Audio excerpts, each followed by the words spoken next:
What are you doing up there? Well, hello, ladies and gentlemen. Welcome back along to another episode of the Dairyman's Diary. My name is Frank, as always, and in this video today, we are going to be looking at a nice little gift that we got from someone we're going to be calling Uncle Robert. I think it's not an uncle, but you'll see. We've got a lot to do today. I've come up in the Agri Pro just to get another load of straw to take back down to the yard because we're all running low down there. We have to have plenty of it up here. Jobs that need to be done up here today are plentiful. It's the first day of spring now. We've got a lot of work to do. It's still too cold to get into do any hard groundwork, so we're going to be doing things like cart and muck. As you can see, that heifer's having a whale of a time up there. I don't know how or why she's up there, but what that shows is that this yard needs mucking out still. We haven't got around to it. But before we get to any of that, Robert has been over. And Robert, for those of you who don't know, are an equipment manufacturer. They specialize in a lot of animal husbandry equipment.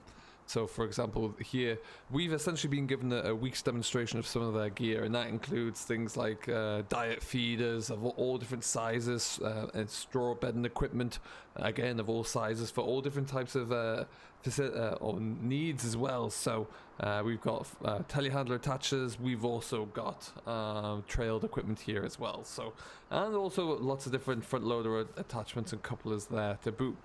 What we're going to do is bring up I need to check the horsepower requirements, but we're going to bring up a John Deere and have a look at these and have a bit of a play. This thing is very impressive. This is the Euromix, or the Evolumix even, and this huge, very, very impressive bit of equipment here.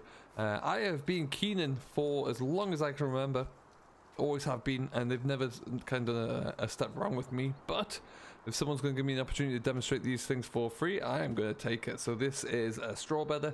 That one there is also, that can be used for unrolling round bales of straw or silage there. And this is like kind of a diet feeder as well, but on a much smaller scale, obviously, for a front loader, with a very menacing looking shear grab on the front of it there. So, before we get to any of that though, we're going to jump into this telehandler here. We're just going to do a very quick tidy up of the trough behind us, because that's in need of a bit of a sprucing up. And then we'll be good to go. This stuff all arrived this morning, early doors this morning there on the back of a couple of lorries. And yeah, we're going to have a bit of a play around with it. We've got another bit of new equipment for ourselves to have a look at. We did a little bit of trading in, so we've got something new, which we're actually going to have to start using pretty quickly, actually, as it would go. So we're going to have to see what that looks like. And get that going as quickly as we can there. So watch this space for that, because it should be pretty interesting.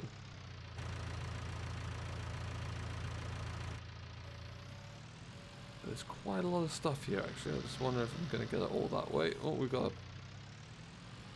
got some in there. Now what I might do is just kind of roughly get this tied up before I then just go and get... I need a John Deere, so what we'll end up doing is taking the JCB down to the yard. Got some contractors in at the moment. They are doing the driveway because, frankly, I just ran out of time to do it all myself. So they're taking over and doing as much as they can, and I'm very happy to see that as well. Okay, so we'll just leave that there for now. Stick this over in the corner of the way. And like I said, we are going through straw pretty quickly. But yeah, we're coming out of winter now, so hopefully the cattle are going to start to get outside. The weather forecasts are pointing towards some better weather, or a drier spring, I think would be a fair assumption. We'll have to wait and see. What we're going to do though is, as soon as we can get onto the fields there, we've got a lot of winter or spring crops to get in the ground, so we need to really get cracking along with that one. But yeah, we're only just taking about 10 bales down here for now. In we go, and we'll get cracking along here. We are on... Oh, she's got a friend there now as well. Wonderful. We're in front wheel steer only, which is why it sometimes feels a little bit numb. We get used to, it's such an agile telehandler when you're in four wheel steer that suddenly you forget that you're in just front wheel only. I've got to make these turns an awful lot quicker. But yeah, very impressed with the build quality of some of this gear. That's what I would say. It looks really, really good. So I'm looking forward to getting that out and about. What I would say as well, that the John Deere 6820 is all functioning and fully repaired. We did end up replacing the gasket on there as well, that we just had to wait to arrive, so we're all good. Got it knocked back together pretty quickly. And hopefully, yeah, all being well, that's it. We don't have to worry about anything else moving forward there now, so that'll be great. But yeah, we're going to just get cracking along. Get ourselves back on over to the yard there. We'll quickly show you what's going on with the contractor as well. See how he's getting on there, actually. Because yeah, that's gonna be a nice little thing to have changed up there, and finally getting some work done with the driveway that we haven't been in for a while. So he's all but done pretty much already for the time being, at least. I think at some point we are going to put some tarmac down. Yeah, elsewhere everything else is going well there. The cattle are doing very well. The calves are coming on well. We just did a little bit of the feed up down there this morning, but I didn't want to do too much because I really want to get cracking with the with some of the Robert kit there and have a proper look at it. So we'll just leave some of it for later on there. Oh, we'll just slow ourselves down about here. That's magnificent. Nothing coming. And now, just to kind of help us around this corner, we're just going to stick on the 4 wheels. 10. Wonderful. Got a bit of a weight behind it, but it's still pulling this trailer very nicely indeed. Oh, and then you'll see, I think just going backwards in there is a giant roller. They've stripped out a lot of ground here. And now they are, yeah, it's got the roller out there and he is cracking along. They're compacting down like a very, we've put type 2 down there, which is a crushed stone. And then we put like a dust over the top. We are at some point going to tarmac it. It's expensive to tarmac driveways, so we're not going to do it anytime soon. But yeah, at least we've got the driveway in and out of the yard now, which is good. Oh, that was a bump. To get some ground taken out of there a bit. But yeah, that is going to be the plan. Also, in the next few days, we're going to get the muck spreader out and do this field on our right. Get that covered, which would be great to kind of move on from that one, really, I think. And we'll be able to really get that ploughed in. So we've got a lot of work to do over the coming few weeks. If the ground's as hard as it is now, get around there. If it stays as hard as it is right about now, we will be looking just to get some ploughing done, get ahead of the game there, and then we can hopefully, like I say, there, see what it's looking like. It's a big old roller. See what it's looking like for drilling sooner rather than later. Which brings me onto the bit of equipment that we have. I don't know really. This was more of a guilty pleasure than a need. I think is the best way to describe it. I traded my plough. We've gone for a Kverneland. We've gone from a get around there. Just get past that corner. It's a bit tight. What I think I'll do is just stick this back here for now, and then we'll get this all up unloaded and changed around later on. Easy does it. Let's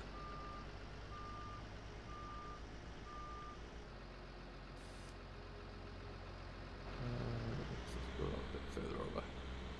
Yeah, so we have a new, it's a 5-row plough there. It's about this, it's slightly wider working with than the old Agrimaz we had. The Agrimaz was getting a bit old and it was starting to look a little bit worn. And crucially there, yeah, it was just, I don't know, it wasn't quite strong enough, I think is the best way to put it. And the reason why I've gone for this option as well is twofold, really. One, it's obviously, oh, it's got my light turned off there. It's we're gonna have a look at it in a moment. I'm just gonna disconnect the trailer. Perfect. It's a Kverneland, so it's a better, more reliable brand for me. I was having struggle finding some of the metal bodies for the Agrimaz. It is a heck of a plough there. We can't adjust the working width on it. It is a very width there. It's from a power standpoint, it still takes quite a bit of power, but from a weight standpoint, it's obviously semi-mounted, so it means it's a lot easier for me to equip it to one of our other tractors should I need to, because who knows how long the old girl will be hanging around for. But yeah, it's a beautiful plow anyway. Really do like this thing, so let me know what you think. Let me know down below in the comments. We're going to hopefully get this put into the ground fairly soon, actually, and see how well it works. But for right now, come on into here. And we're going to take this skill that is all fully fighting fit and ready to go. Not showing too much signs of any other issues since we fixed it, which is fantastic. And if we just do that, there we go. So what we're going to do is take this back up to the yard. So we'll just skip our way on up there nice and quickly and hook on to some of the Robert equipment up there and see how we get going with it, shall we? Should be interesting. We've got some bedding down to do, but I want to have a go. We've got a diet feeder up there that can feed and could be used for bedding down or feed and mixed ration as well. So we're going to try a bit of that. So let's go and see how that's all looking, shall we? but I think we'll also just swing past the roller, see how he's getting on there.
Folks, we've made it up here, so you can see some of this equipment is really well made. The thing I was most interested in, I originally inquired about, was that I think it's called the hydro pail, which is of the front load of straw bedder. But then we got talking and I was interested, and they brought the whole blooming range over, which is great. So obviously we're going to start with this beast, which is going to probably take more horsepower to lug around than the Keenan, just guessing off the sheer size of it all. What I like about it, as we jump out here, the electronic, the control box that can pirouette around, can pivot, so we can see it from either in the cab here, or you can spin it sideways so you can see when we're working it from the loader. Now, if I remember my controls here,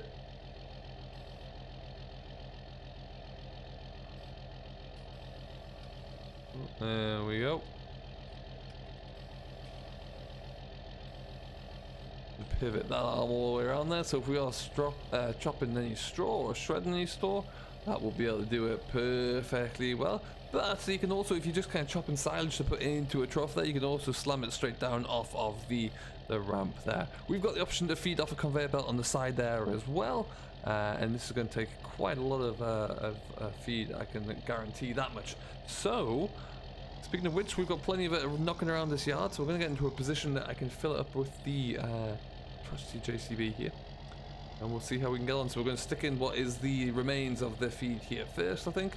I'm going to try and, I guess, park over that far side, and then we'll knock it on there and see how we go on. It's a big old thing, that's for sure. Like I say, I've never been anything other than a Keenan user. I'm intrigued for sure to see how it performs. Yeah, never really had to use anything else. Now, do I have my beat down there? I do. Okay. What might be easier for everyone is if I just stick this over here.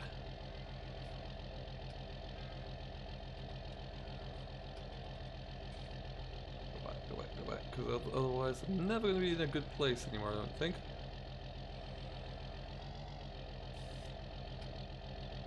So I hope you're all doing very well anyway. Let me know down below in chat what you're working on as always and how it's all coming together. That's the handbrake on. There it goes. Lord, does it sound meaty. Alright, well, it's making that John Deere bark, that's for sure. Let's just go and get this all tied up, and then we can see how it really performs and just have a bit of a play around with it. Like I say, the weather's going to be getting a little bit better, hopefully sooner rather than later, which means that we can potentially get on with the ground, onto the field work. Really want to get this this spring cropping into the ground next. We're going to need a lot of straw next year, that's for sure, especially if my current plans kind of continue with the expansion, so we'll like to hope that it's going to.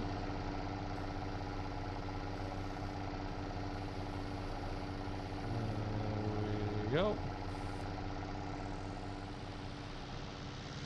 Okay, get that down. This farm is perfect for this articulated JCB. It's such a good little tool to have around here.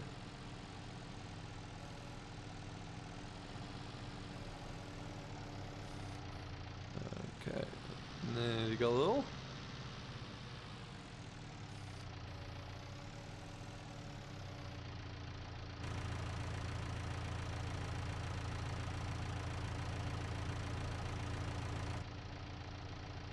Just take it nice and slowly. That's to bunch it all up. We should be good. I think it looks better. Yeah, really need to get some contractors in to help us with that muck, I think. That's going to be really key to try and get that all done. Be massive help.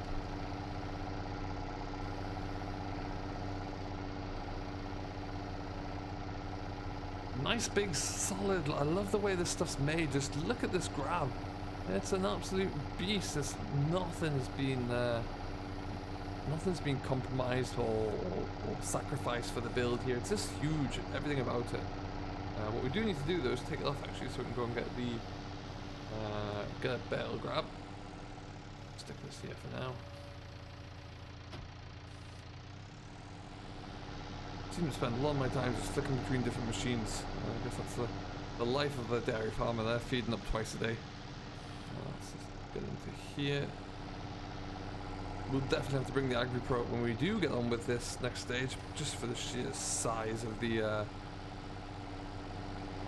work to do up here. Really, just with we've got a bigger grab on that Agri Pro there, so I have to come bring that up. Okay, we're gonna grab a bale of silage or two. Capacity on this thing is just phenomenally large as well. I don't think I'm going to come anywhere near filling it, that's for sure. So we need to probably get another bale in here after this one.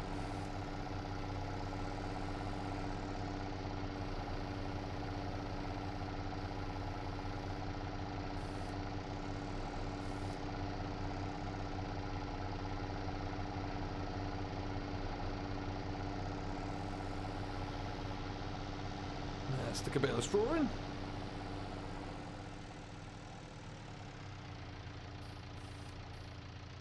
Okay, so we're actually probably now we're in spring here. We do carve a little bit late on this farm. We always have done. I think that's probably going to be, if my calculations are about right, that I would expect to see some action in the next, possibly next week or so. So we'll see. Hopefully that should be a good time. We should be able to get something going there, which would be just incredible if that does work out like that. I'll be over the moon with it. And then yeah, we've got. I am still toying with the idea. I think I mentioned last week of trying to get some sheep from somewhere, just to get around that shed there, just to bring in a little extra diversity. Really, is all.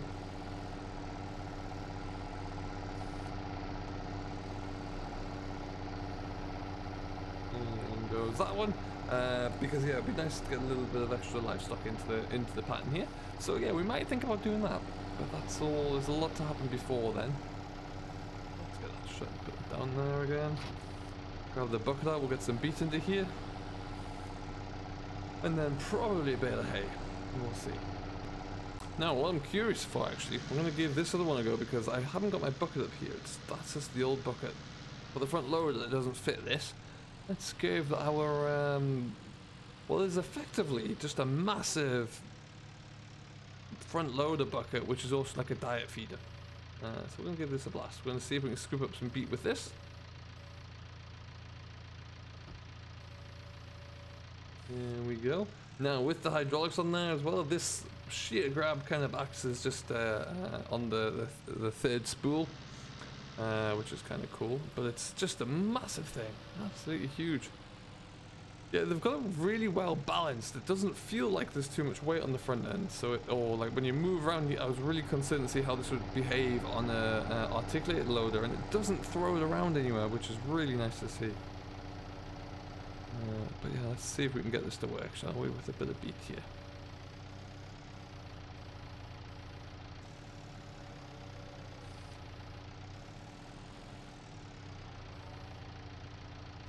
There we go, power through. Now then, I wonder how this is going to work. If we can just lift this up and over. If the JCB's got enough weight to do it, I guess we'll find out. Let's see what happens with this, shall we? Alright, looks like we could be alright in here. Now I need to press, I think there's a slider on, or like a sliding door on the right of this, which should raise up here and start to feed this in any second now. Alright then, look at that! There it goes! Put a little bit in there. Has it got any more that we need to put in? I think that's it done. There's a lot of weight up there, but this JCB is handling it perfectly well. Let's see, he does it. Fantastic stuff. Alright then, so what we're going to do then is just try and feed up everything that we put into here quickly. There's a bit of hay in there as well. We need to have a bit more of a play around. I keep knocking my hydraulic that opens that up there. That's a heavy little ram to keep kind of busting open there, so we'll just leave that like that for now.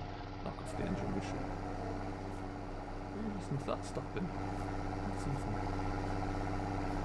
Alright, so we need to turn around. We'll do that and then we'll get ourselves ready to go and give this one last blast, I think. Okay, ladies and gentlemen there. Well, we are actually pretty good for feed up here at the moment today. Let's just knock this off. So we're going to have to wait to properly have a look into that in action there when we feed up tonight. So we'll bring you that one as soon as we can. But just look at the scale of the thing. It's absolutely huge. We can empty this on both sides. We have two different chutes on here, so we can put it out into a conveyor belt or just regularly through a chute on the side here, which is going to be good. And then we've also got the massive big shredder blower at the top there as well. So this really is the perfect 2-in-1 machine. So we're going to have a bit more of a play around with it and see what that looks like. So we'll bring you that one in the next episode there before we get out and crack on with some spring groundwork, I think, to show you how we're getting on there. So I hope you have enjoyed. This has been a bit of an update to what we're doing this week and what we're playing with there. The John Deere 6820 is back and working there. It's not going to be on this for very long, but it'll be on here for today before we get it onto the drill for some spring cereal crops. And we've got a lot of new toys to play with. We need to get the rest of these kind of parked up out of the way somewhere first of all. We'll do that about now, and then we'll get to use them properly throughout the course of the next few days. So until then though, folks, thank you ever so much for watching. I hope you have enjoyed. I have been Frank. This has been another episode of A Dairyman's Diary. If you've yet to do so, don't forget to hit that like button and subscribe to Simulation for the Nation. We will always be bringing you the very latest and best episodes from myself as we go cracking along. So until then, we're going to kind of get these new things parked up in the farm here. So we'll see you next time too. Stay safe, enjoy what you're doing as always, and we'll catch you later.